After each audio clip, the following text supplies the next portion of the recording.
nervous, very dreadfully nervous I have been. But why would you say that I'm mad? Hearken, and observe how healthily, how calmly I can tell you the full story. It is impossible to say how first the idea has entered my brain. But once conceived, it haunted me day and night.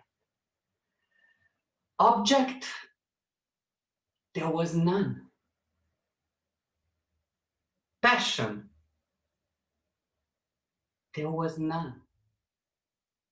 I loved the old man, but it was his eye that I did not like, the eye of a vulture. Whenever it fell upon me, my blood ran cold. And so, by degrees, I've made up my mind to take the life of the old man. You fancy me mad, huh? Madmen know nothing. But you should have seen me, how I faked it when I went to work. Now, every night, about midnight, I'd turn the latch of his door and open it. You would have loved to see how cunningly I proceeded, how would a madman have been so wise as this? But, unfortunately, I found the eye always closed, and I could not fulfill my job. For it was not the old man who vexed me, but his evil eye. One night, I was more than usually cautious when opening the door. Perhaps he heard me. Now, you may think that I drew back, but hello! His room was black as a pitch, with a thick darkness, and I knew he could not see the door. "Who is there?" he cried out. It was the growl of mortal terror. Listen. Just listen.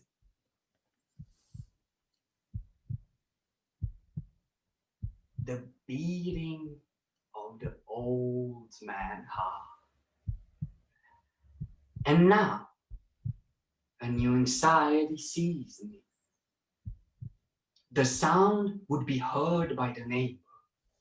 The old man's hours had come. He was stoned dead, and his eye would trouble me no more. No more. You still think me mad? You would think so no longer when I describe the wise precaution I took with the concealment of the body. A shriek had been heard by a neighbor during the night. Suspicion of foul play had arrived. The next morning, 3 gentle police officers knocked on my door, and I let them in. What had I to fear? The shriek, I said, that was just me in a bad dream. The old man? Oh, the old man, well, he's in the country. I took my visitors all over my house. I bade them search well, look everywhere. And then I led them at length to his chamber and desired them here to rest from their fatigues, while mockingly I myself In the wild audacity of my perfect triumph, I placed my own seat upon the very spot beneath which reposed corpse was buried under the planks. My manner had convinced them. I was singularly at ease. Oh, oh no.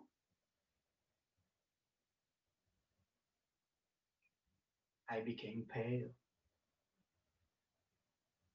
because I started hearing the old man's heartbeat again.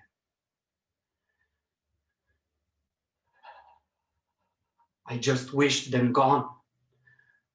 I rose and talked about trifles with violent gesticulations, but the noise steadily increased and increased and increased. Oh God, what could I do? Was it possible they heard now? What could I do?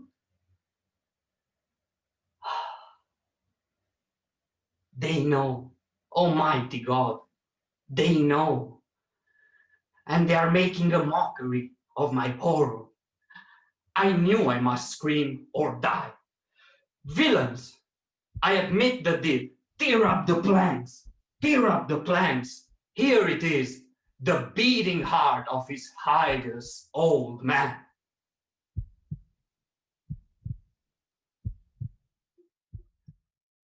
Good evening again, everybody. Thank you, Adelina. Let me begin my speech evaluation for Razvan by stating that in more than 11 years in Toastmasters, I did not see such kind of speech, which was a monologue, in my opinion, but with great storytelling. And I will present some ideas about vocal variety, body language, storytelling, and not so much about the speech structure, because frankly, I did have some difficulties in following the story in its completeness, in its fullness. Now, speaking about the speech structure, the entire Razvan speech was the story. This was according to the objectives of the project. So congratulations. Then the part with the vocal variety, pauses, body language. From my opinion, I would give Razvan a 9 out of 10 for vocal variety. And especially I am happy about using the pauses. I had a discussion today with him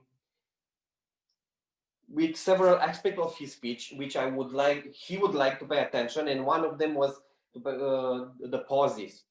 And in my opinion, he used excellent. His usage of the pauses was excellent, getting the attention of the audience and also inserting these pauses at the right moments during his speech. Now, body language, again, it was wonderful.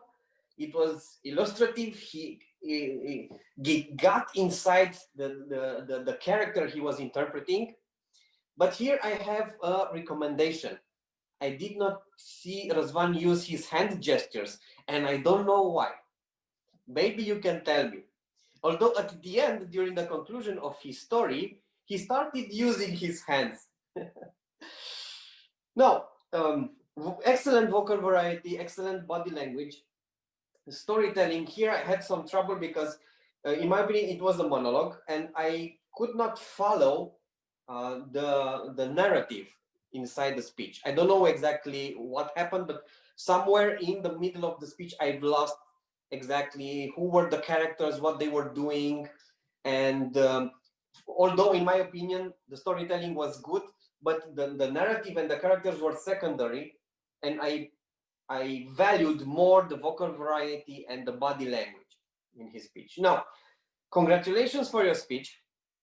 It was a wonderful experience. I would improve the hand gestures. And also I would pay attention to this storytelling. Maybe by paying attention to the narrative, so that everybody can follow what is happening with whom. So again, congratulations, excellent vocal variety, excellent poses, excellent body language, and I hope that I will see your next speech in whatever club you will give it. Have a nice evening.